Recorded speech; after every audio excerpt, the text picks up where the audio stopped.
Dr. James Mitchell. Dr. Mitchell, is rehab possible for a terrorist?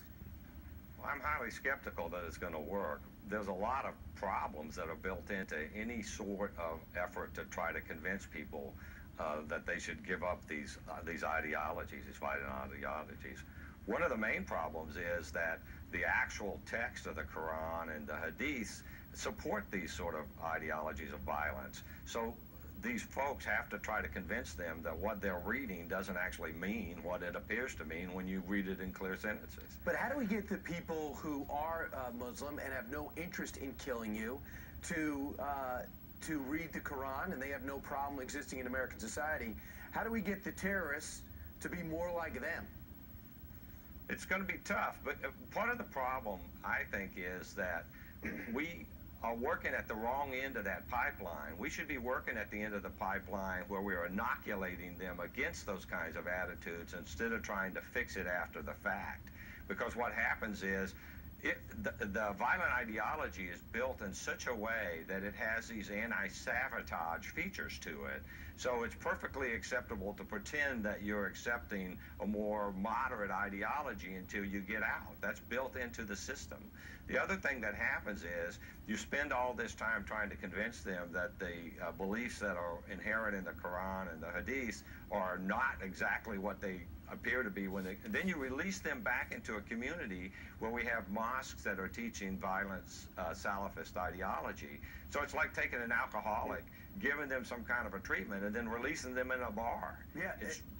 Dr. Mitchell, I'm struck too by reading your book in that if you talk a lot of these gang members, they don't have any education, they don't have any option, they get involved in the only family they know, and that's a street gang. This is different. Dr. Zawahiri is a pediatrician. Khalid Sheikh Mohammed is anything but ignorant. You sat with him for hours. He's not a bloodthirsty, irrational guy. He believes he's doing the right thing. That kind of makes it harder. You have to out-intellectualize the terrorist mindset. Well, that's the biggest problem is that a lot of these people who are seen as trying to counter this are not really legitimate Islamic scholars in the minds of the people that they're arguing with.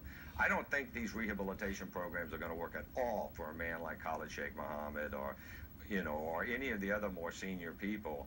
Normally, they may be useful for folks who are dabbling and are ignorant of Islam in general, but if you've studied as much as they have, it's not going to be useful at all. Remember, Khalid Sheikh Mohammed has an engineering degree from the United States. He's not some guy that you found on the street. Right. The other thing that I think is problematic about this is one of the things that I discuss in my book and that I had a chance to do was advise some of our Middle Eastern foreign liaison partners in non-coercive, let me repeat, non-coercive interrogations of people who were going through these rehabilitation programs.